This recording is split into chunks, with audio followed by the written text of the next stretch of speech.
This is a 102.7 FM Toowoomba original podcast. Welcome everybody to my podcast, Big Little Small Talk. I'm Megan O'Hara-Sullivan and I love to talk, but I also love to listen. If you're new here, welcome. Thanks for joining me today. I hope you enjoy the episode. And I'm with Daniel Erbacher, who is neither an electrician, there's a Daniel Erbacher electrician in Toowoomba. What sort of work do you do, Daniel? I am an actor and performer. Yeah, so I work at the moment, I'm currently working in professional musical theatre, touring Australia, and kind of gig to gig when I get them. Yeah, so on stage. Are you in something at the moment?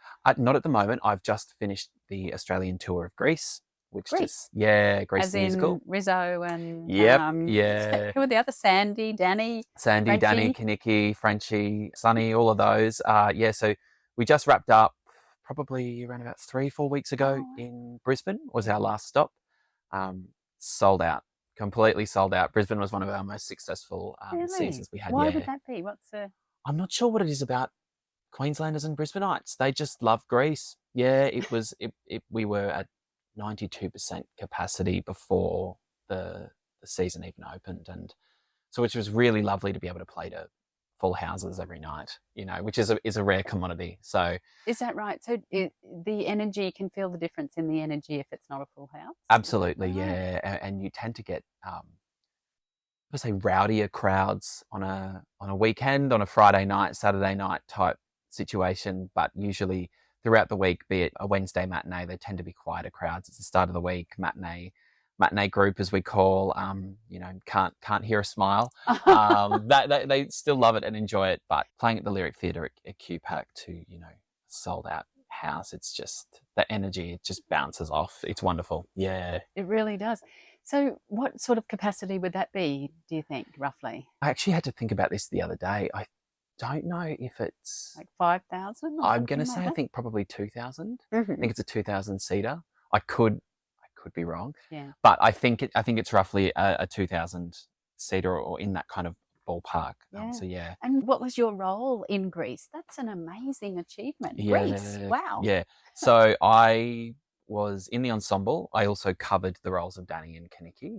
So basically that means if the person who plays either of those roles is either injured or unwell or can't come to work that day, I was kind of the first port of call to step into that. The understudy. The understudy, basically, right. Yes, yeah. And did you get a gig? I didn't, which actually was completely fine by me. I was very happy to be in my ensemble track every night, and I was very fortunate that the two people that were in those roles were, apart from being amazingly talented, so consistent and healthy and safe vocally. So, I didn't have to go on, which is good.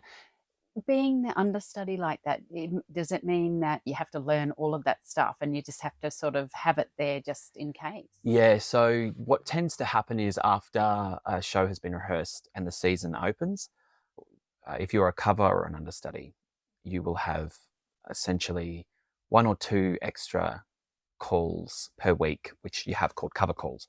So you'll go in throughout the week and then rehearse your understudy tracks for like 4 hours a day, just to kind of touch on certain things and get those rehearsed in. But essentially after you've had what we refer to as being teched in, which is like teched into the show, all technical elements, lights, costumes, all of that, kind of you're left to your own devices to keep the material fresh in your body, because you could be called up at any moment. Yeah. I was originally on the production of Grease from the get-go. I was meant to be on it from the get-go.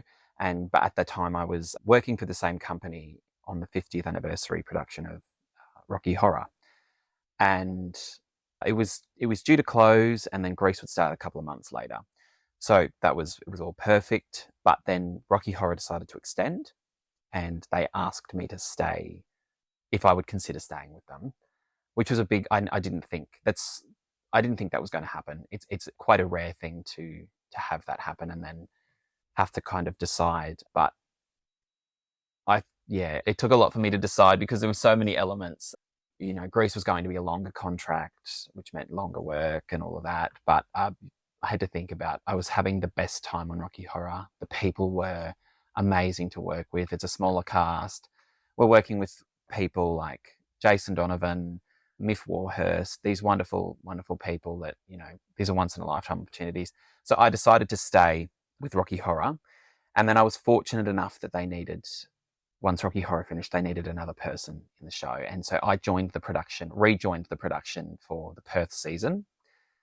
And then because I hadn't been with Grease for so long, it was kind of a bit of not a rush, but they needed to get me rehearsed into certain cover tracks as quickly as possible in order to avoid, which could have been a bit of a sticky situation if, the person playing the role calls out and they don't have an understudy.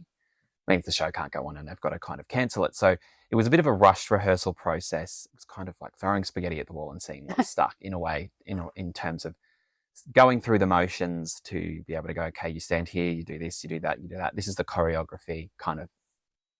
In the worst case scenario, we've kind of taken you through what is required and you could go on and we'd be holding your hand the whole way. And then again, from there, then they detail stuff, but they've kind of got to get to a certain point of rehearsing you in, and then you can, just from a safety perspective and insurance perspective for the show, which is exciting. What was the backup plan then if you weren't able to do it?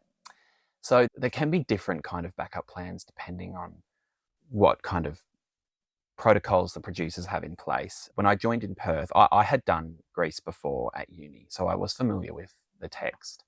We had a situation where the person playing one of the roles that I covered got really unwell, but also his understudy, who was leaving the production, also got unwell.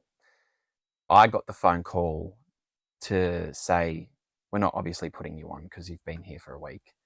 Would you consider singing the role in the wings, score in hand, if we had to?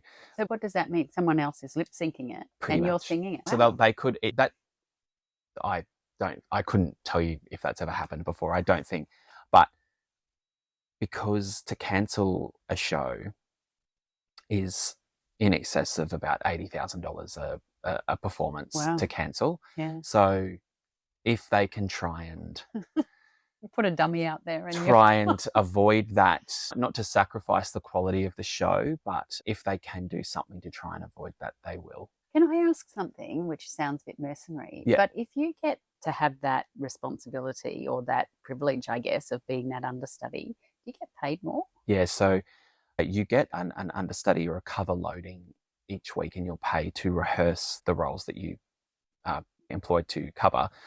And then if you go on for those roles, you get a performance loading. So depending on what is negotiated in your contract, it can sit between anywhere between, depending on how experienced you are, upwards of $100 per performance for that cover. Unfortunately, in our industry at the moment, if someone's off for an entire week, you won't get, and there's 8 shows in the week and you have to do all 8 shows, you won't get paid extra for each show. They have what is called a cap. So for example, you may do 5 shows and get 5 understudy loadings for those shows. And then your last 3 are basically done for free. Oh, wow. It's, Where's so the union, mate? I know we are very fortunate in Australia that we have a really strong union for performers. We have the MEAA, which is so incredible when I think about how we are kind of treated as performers in Australia. Obviously, there is so much room for improvement. And then I've seen how performers like in the West End and the UK and even on Broadway are paid and treated. We are treated quite well here. Yeah.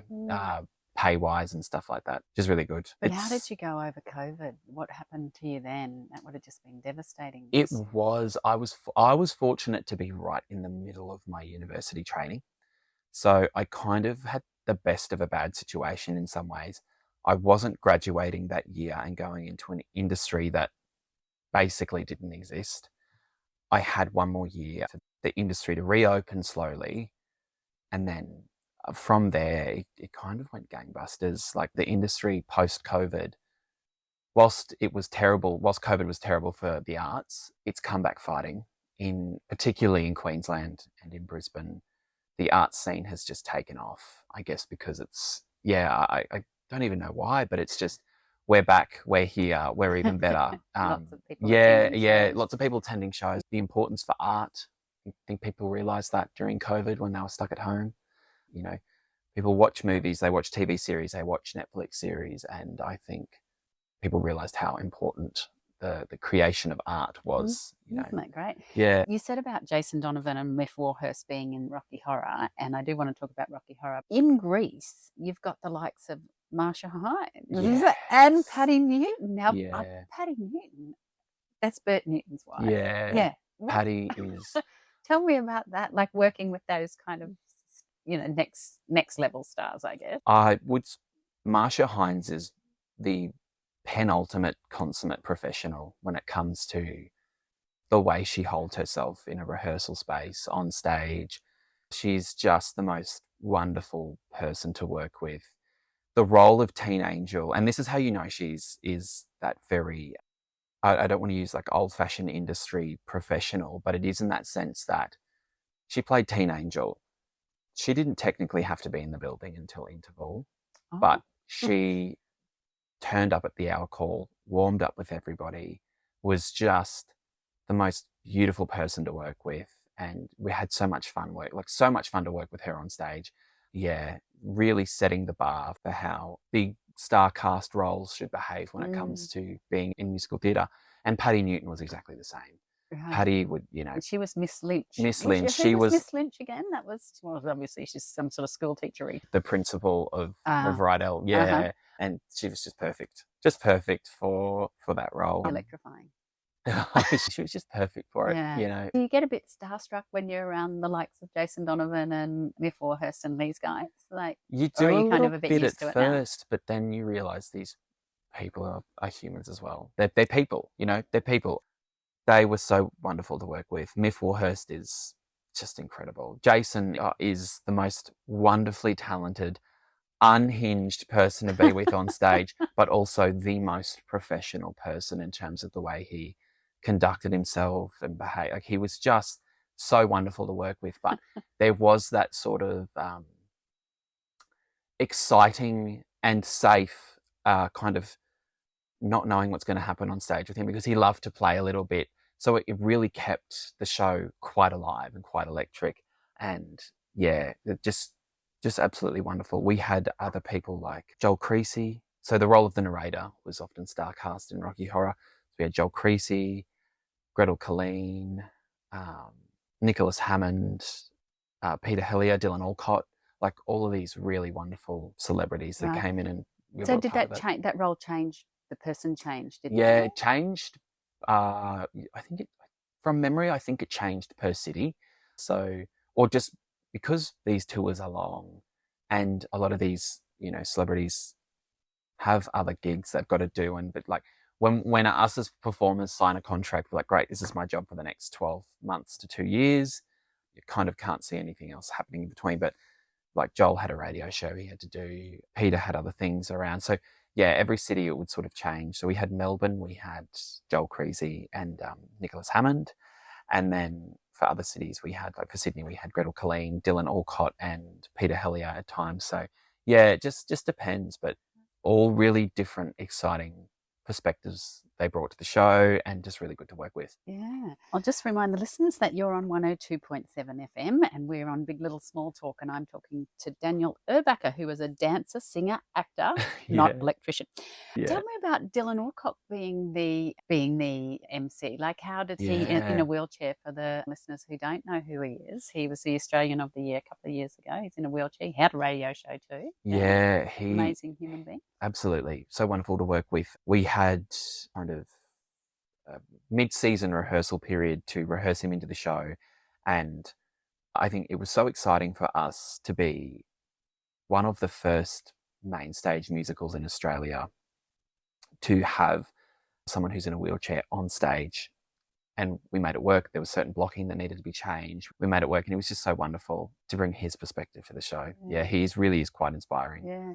Because, people talk about if you can't see, you can't be. And, you know, people talk about, I never saw anyone like me on television, or I never saw, you know, let alone on stage. So, yeah, it's pretty amazing, Oh, isn't it? yeah, absolutely. Let's talk about Rocky Horror. So, Rocky Horror is sort of a little bit controversial. Yeah. The previous iterations of that. Iterations, yeah. Yeah. So, Rocky Horror is a really, really amazing show. I joined, oh gosh, I can't even remember when that started. But when I'd seen Rocky Horror once or twice of the movie, and I was, oh, this is a bit strange. Sure, cool, whatever. And then when I joined the show and saw it with Jason, I was like, this is incredible. This is going to be a lot of fun to be a part of. A little bit of a kind of backstory to Rocky Horror.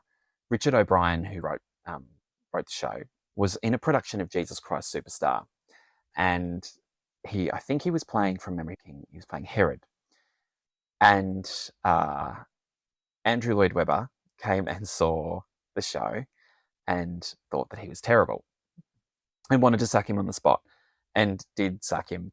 So then Richard O'Brien kind of went, oh, okay, well, if you think you can write a musical, so can I. So then that's how Rocky Horror was kind of written. Once you kind of know that the role of Frankenfurter in a way, was written as this sort of like anti-Christ type kind of everything that's pure in that, you know, the role of Jesus and Jesus Christ Superstar. I'm going to make everything that's not with our kind of lead role. So yeah, when you think about that, it just puts a different perspective on it all. But yeah, so it is quite risque, the show. It's raunchy, but people love it. It has such a following. When did it first come out? Was it in the 80s? Oh, I should know that. I was in the show. I think it was in the 80s. Somehow or other, I missed it the first time around. And then probably 20 years ago now, I decided it's one of those cultural, iconic type things that you need to see. And I took my 5 sons to the QPAC to see it. And after about 5 minutes, I thought, this is so inappropriate for me to have children at the show. 1975. It was released. Yeah, it is. Yeah, there are parts that are inappropriate. It's interesting, the particular iteration or design of the production that I was in is called the Christopher Luscombe iteration, which he's a director on the West End with Richard, costume designers, lighting designers. They kind of designed this particular iteration of production that Richard approved, which is, let's say, slightly not pared back, but in comparison to other productions or iterations I've seen, and even the movie, this is slightly more appropriate of the inappropriate end, if that makes sense. Yeah, it's still, gotcha. Right, yeah. So I've seen pictures of you. You're like a Michelin man, all pumped up. It's a Rocky Horror, and I think it was a leopard skin pair of trunks. Yeah, I was fortunate enough. Tell me about that. When I joined, I played one of the phantoms, they were like these creatures that live in in Frankenstein, in Frank's place. But then in the second iteration of when they extended, they asked if I would play the role of Rocky. Oh yes, of course, I'll play the role of Rocky. That's a dream.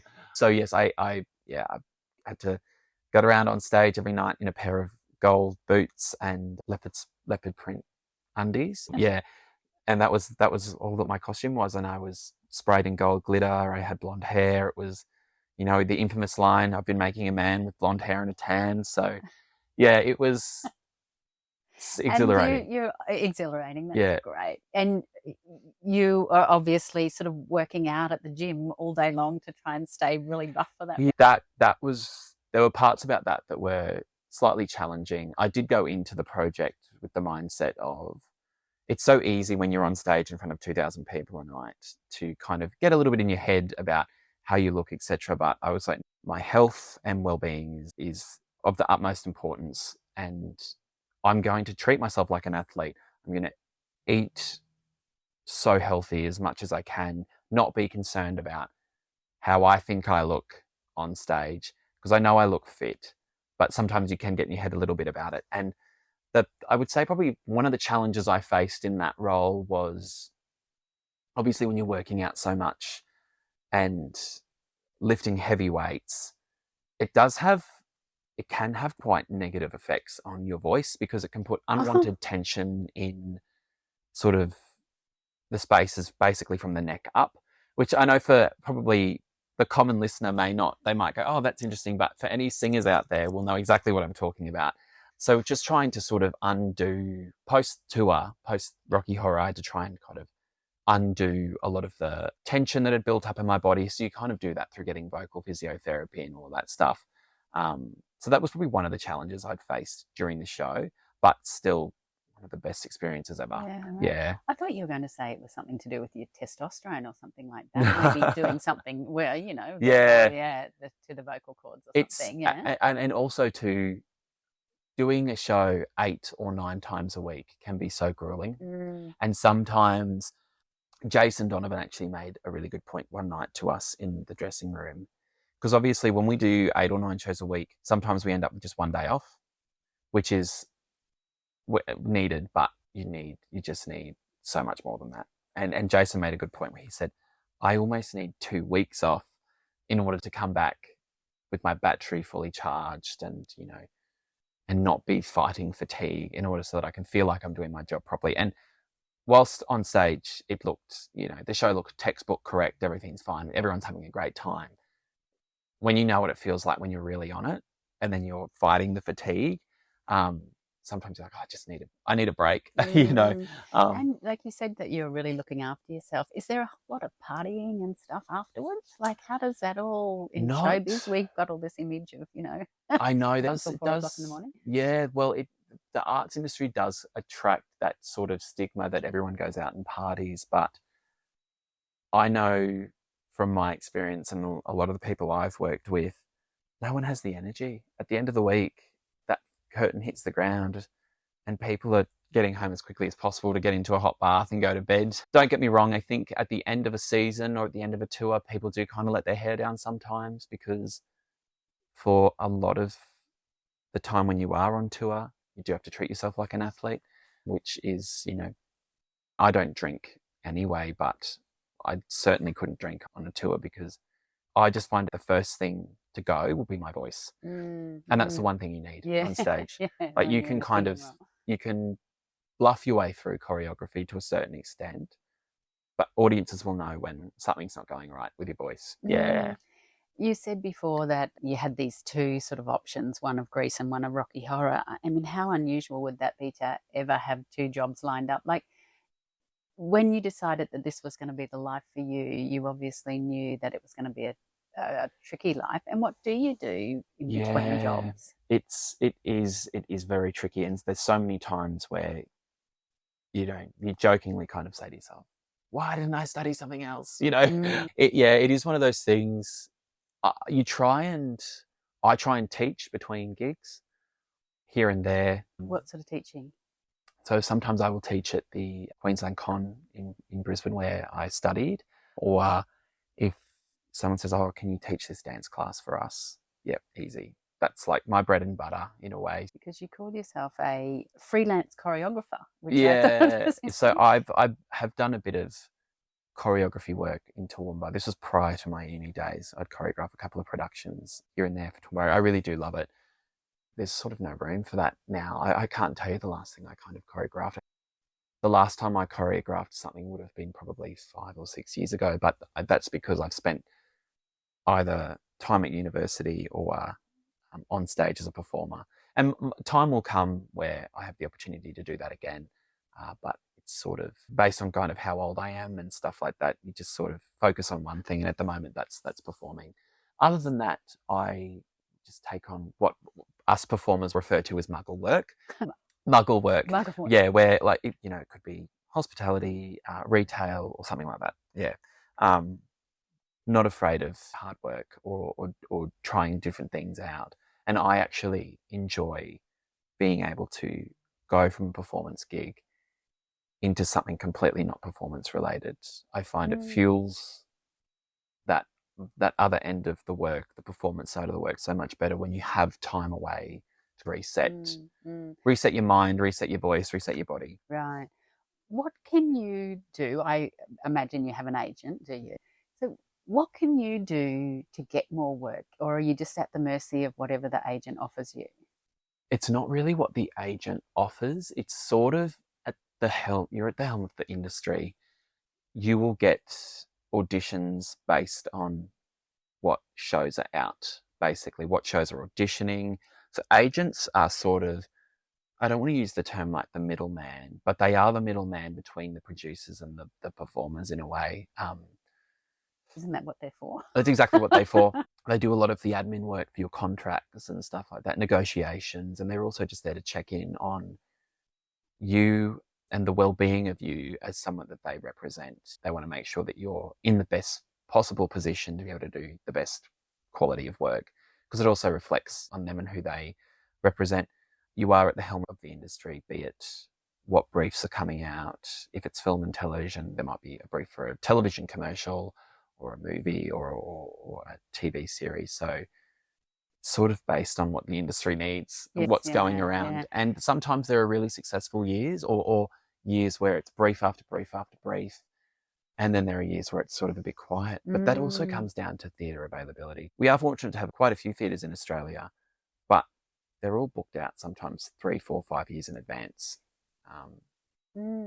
Space is limited. Tell me about what people say about the Empire Theatre when they come here. Interesting story. When I actually joined Rocky Horror, our wonderful resident director at our first rehearsal said, "Tell me where you're from. Tell me about you." And I said, "Oh, I'm from Toowoomba." And interestingly, our stage manager for the show, she turned around, she's like, "You're from Toowoomba? I'm from Toowoomba." Oh, everywhere you go, someone's from Toowoomba. Right, yeah. She's like, "My family are from Toowoomba." And I said, "Oh, so you'd know about the Empire?" And she said, "Yes." It's like, people don't believe me. I have to pick up photos and show people sometimes that in Toowoomba we have the most beautiful, beautiful thing for us all to use and go and watch, performances, concerts at. I've performed in so many theatres across Australia and sat in theatres across Australia, but nothing compares to how beautiful the Empire is here in Toowoomba. We are just so fortunate to have this gem. And I often said to people, in comparison to some of the other commercial theatres in Australia, the Empire was beautiful before they did any sort of refurb or renovation on it. Now that they've done the beautiful replacement of all the seats out the front, the carpet, done a beautiful refurb, it's the cherry on top. And even also the backstage areas too, they were fine, inverted commas fine, when I, think about what a lot of the other dressing rooms and stuff look like in other theatres in Melbourne and Sydney. But now that they've been renovated, we are sitting on one of the best venues in the country. Yeah, and we are so fortunate that the Empire puts on a show for locals to be a part of every year, where they bring in professional directors. They have professional technical staff who have worked in the industry and know the way that this works. We are just so lucky to be able to have that opportunity at our hands. I don't think I would be doing what I am now if it wasn't for those opportunities that I had through the Empire, through the Dance Central, where I trained, the Toowoomba Choral Society, Philharmonic Society, all of these wonderful groups that have access to this wonderful facility that is the Empire. So wonderful. That's true. And, hopefully we do value our arts. And, it was very touch and go with the Empire, whether it was going to be renovated. And I think thanks to a forward-thinking council, we ended up having it renovated. Oh. You're on Big Little Small Talk. We're talking to a dancer, actor, singer. His name's Daniel Erbacher, and he's a Toowoomba born and bred. Yeah. So tell me about your childhood. Like, how did you think, this is the path for me? I want to be a dancer. I want to be a singer. And because you graduated in 2017 from St. Joseph's. Yeah. I was managed to track down a graduation photo of you. Oh, wow. Yeah, I can't remember what your partner's name is. Now, this is the sort of a bit bad reflection on me, but every year when I look at the graduation photos, I like to see whether the girls have got their arms through the boys' arms, or whether you did. I had it wrong. You were the boy hanging on to the girls. I had it wrong. I did actually remember that now. Yes, and that was funny. That was actually interesting because I remember getting in and being like, I practiced this and I got it wrong. Anyway, about how did you realise? When I born and bred in Toowoomba, obviously, and it's funny. I have a twin sister, and I used to play hockey, and she used to be a dancer. My auntie was a dancer and dance teacher, and so that's sort of how we had some exposure to that kind of world in a way. And I was playing hockey, she was doing ballet, and somewhere along the lines we switched. I started dance and and started playing hockey. Originally, I kind of just started with hip hop. I was like, that's sort of, whatever. It's a pretty cool style. My auntie was teaching at the time. Kind of went into it anyway. Then one of the teachers, she was, I don't know if she was a teacher, though. I don't know, a family friend. Toowoomba's a small town, so a lot of people, was like, he needs to do ballet. What did you think about that? Like, hip hop's one thing, ballet's another. Hey, Yeah, particularly for boys. yeah. I just kind of thought, oh, I'm going to find that boring. I'm not going to like it. Nah, it'll be boring anyway. I thought, why not? I'll give it a go. I had a really, really wonderful teacher who was so encouraging, but also like, you need to do this. And I'm going to be teaching you, and you need to do this. What sort of age were you? Because a lot of people start out like at 5 or 6, that sort of thing. But you were a little bit older. 10. Yeah. Yeah. Yeah. And went to a couple of classes, and I knew it was going to be good for me, technically. And so just kind of persisted with that, started doing exams. And there's always this point where, I say this to young dancers, particularly studying ballet, where there's like this difficult period where you like at the point of you're not amazing, you're not terrible, you're good, but you're on the road to being really amazing. And it's always that kind of point where it's like you need to stick in with it, like stick with it, persist, it will get better. This will be really, really good for you. So I kind of went through that period and then kind of realized, oh, okay, I'm not to sound, slightly cocky, but I was like, oh, I am good at this. I'm getting, much better at this. I'm quite talented at this. And then, from there, and I was doing other styles as well, like jazz, tap, and contemporary and stuff like that, which was all really, really good. And the ballet really informed all of that. And then I auditioned for the Queensland Ballet Academy and was successful and got in. Wow. And that was really, really wonderful. But I actually don't think I was old enough to kind of go, is this really what I want to do? Yeah. So I did it for a year and realized I hated it.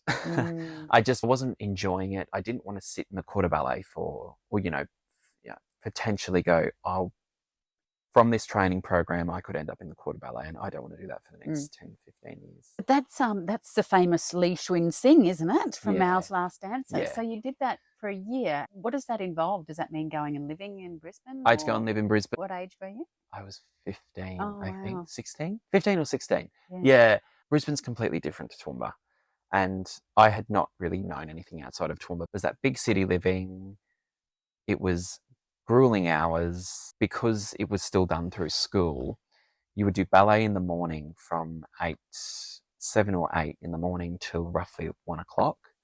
And then you'd do school from 1 to 6 p.m. Wow. And where were you living? I was living with a family member. So I was living with an auntie in Brisbane who was my dad's sister.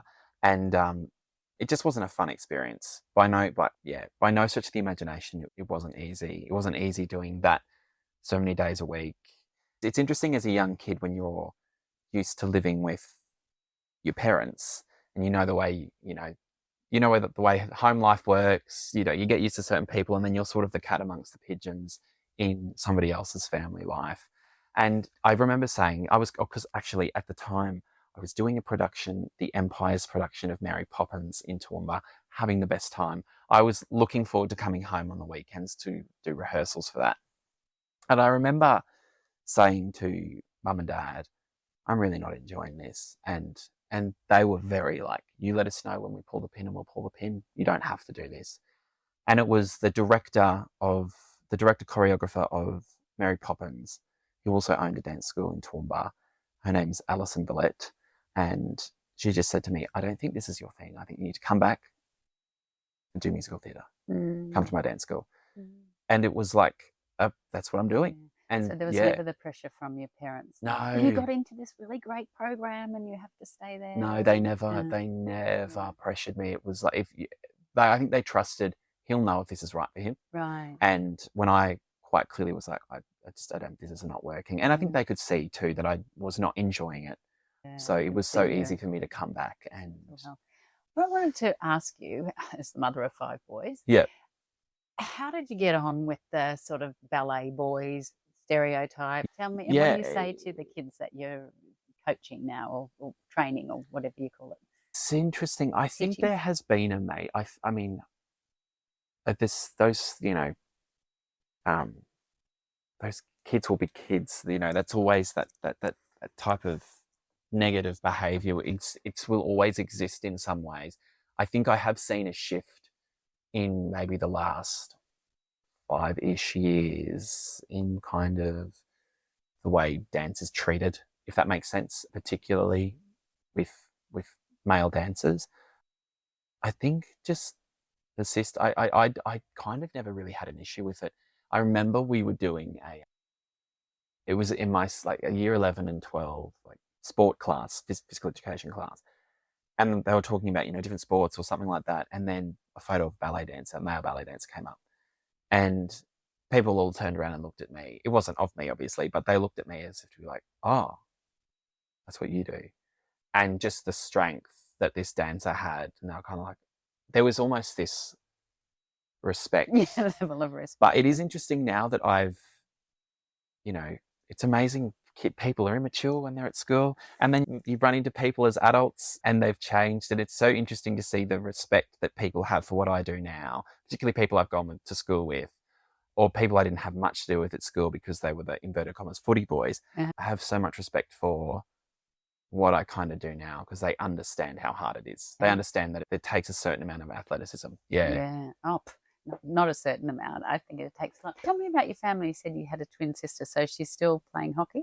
No, she's not. She probably stopped playing hockey maybe 3 or 4 years ago. Theatrical family, or you said your Not auntie was had a really. dance class? Yeah, at so she school? was a dancer, What sort of dancer was she? mainly a contemporary dance. Yeah, so she went to university and studied dance, is also a nurse and then also a teacher as well. Oh, wow. So she teaches primary. I keep saying to her, you need to teach secondary. Like you're so valuable. But she's really comfortable teaching primary school students. But yeah, so I don't really have a overly theatrical family. I think I've always had the support of all of my family doing what I'm doing, and then just the opportunities of, the theatre community in Toowoomba that really lift each other up. It's probably how I kind of continue to kind of go on that journey. Right, yeah. Because someone once said to me, I'll get you boys to do ballet because there's so few boys who do it. They'll always get a gig. Well, yeah. Is that true? No? No, Not I really, don't know. yeah, I don't know. yeah. I often, I love what I do. The arts is so important, but even I look at this with kind of through a different lens. At some point for me, this will have an expiry date. I'm really lucky that I can do what I'm doing now, but I say under 10 years time, I'll want to look at doing something else because, life's not getting any cheaper. And at some point, the whole contract work, not being in secure work will probably come to an end in terms of, I won't be able to do that for too long because, I want to be able to, buy a house, have secure work, settle down, do all that type of stuff. Touring is probably it's not probably the job that will be able to allow me to do that. I might be wrong, but I'm just preparing for the other end of what that looks like in, 10, 15 years time for me. Yeah, very sensible. Yeah. Given all of the things that you've done and different decisions that you've made, what do you think is the best decision you've ever made in your life? I would probably say shifting from ballet to the art of musical theatre or the idea of storytelling and stuff like that. I love going to the theatre and seeing any sort of show. The good, the bad, the ugly, Yeah, I do enjoy sitting in a theatre, and I think it's really interesting to think about it this way, but when you're watching, if it's a straight play or a musical, or let's just use a straight play as an example here, whether it's got a really decent storyline, or it might touch on certain topics, it's interesting to sit in a room full of other people watching this and go, this exact event may not have happened to you, or you may not have experienced this, but you are who you are. And, we've got mothers, brothers, sisters, teachers, but all different walks of life in the room that go, I relate to that because I have a sister, or something like just watching people connect with what's happening on stage for any reason is sort of it's the reason why I love doing it. People are performers and actors for fame and glory, but there's something about being able to connect with someone, or allow people to kind of escape from whatever kind of crappy situations that are happening in their normal lives, and kind of escape for 2 hours. And if they're seeing Rocky Horror and it's fun, that's great. Or if they're seeing something more serious, then there's that sense of connection, I guess, that I really love to be able to have the power to create on stage as an actor with other people. Then also I love receiving that as an audience member.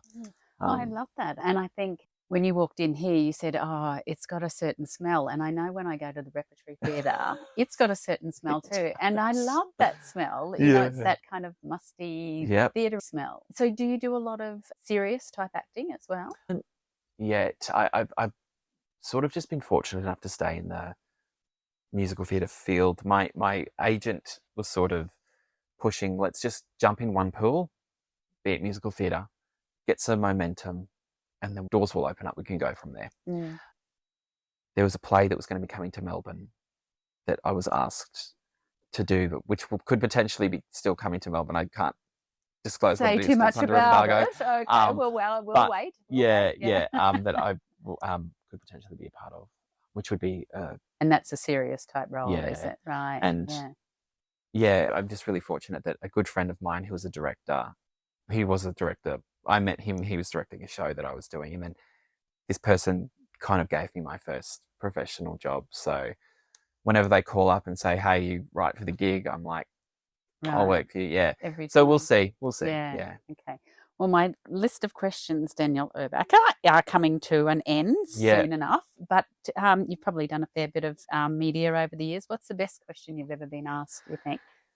Oh, it's interesting. It's probably not the best question for the right reasons. It's probably the best question for the wrong reasons. But I remember thinking about it after I was asked this question by someone. It was something along the lines of, do you have any regrets choosing this art form as a job? And I just remember thinking,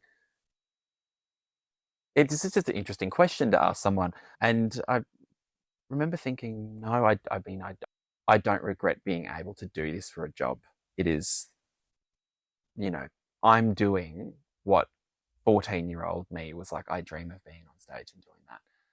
But I guess, that comes with certain things, be it inconsistent work and stuff like that. But yeah, I think that was probably the most interesting question. Do you regret taking this as a job? Because I think a lot of people still look at it like it's just a hobby. Yeah.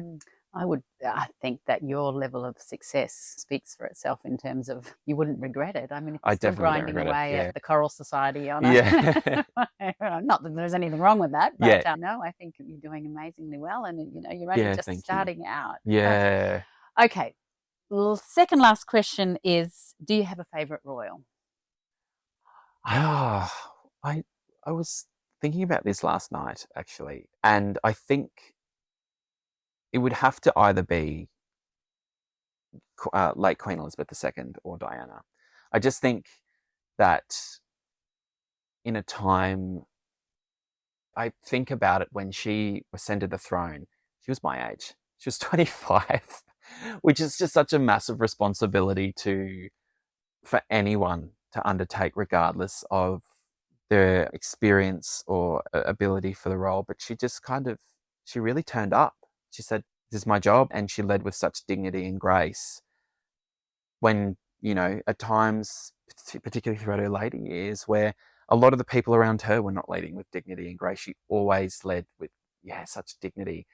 The only other, like I said, Diana as well. I just, there was something about her being the cat amongst the pigeons in the best possible way for the royal family, in a way that was, her approach to charity work, and particularly even with, the HIV and AIDS in the 80s and that very infamous photo, and even just the power that she brought to women being like, I'm going to dress this way. Like, just so not risque, but risque in the best possible enlightening way, I guess. They're probably my two favorites. I was thinking about it, and I was like, could you imagine if, everything that hadn't happened, if we had Lady Di on the throne now, like how different that would be. Yeah, so interesting. They're probably my two favorites. Yeah. Right. So you had had two. That's okay. We can live with that. Yeah. All right. Now you are a dancer. If I've ever seen anyone as a dancer, Yeah. what's the song that can't keep you off the dance floor? Professional dancer. I do. Daniel Erbacher. I actually listen to all different types of music. I don't really have a favorite, but one that I thought, okay, well, if this got played, would I be on the dance floor? I do love Maniac, flash dance, classic. It's just a bop. It gets everyone up moving. Yeah, it's good. Yeah. All right, Maniac and Princess Di and Queen Elizabeth. Look, Daniel, it's just been such a pleasure having you on. It's been great. Thank you so much for having stories, me. And I will watch your star rising now. Thank you. And I hope everyone does. And yeah, we can see you reaching higher and higher heights. Not literally. Yeah. Thank you. Figuratively. Thank you so much for having me. My pleasure. That's it for this week. Thanks for joining me on Big Little Small Talk. I hope you can make the time to join me next week. If you've enjoyed this episode, please subscribe on your favourite podcast app. You've been listening to a 102.7 FM Toowoomba original podcast. For more podcasts or to listen to live and local Toowoomba radio, please visit 1027.com.au or download the Community Radio Plus app.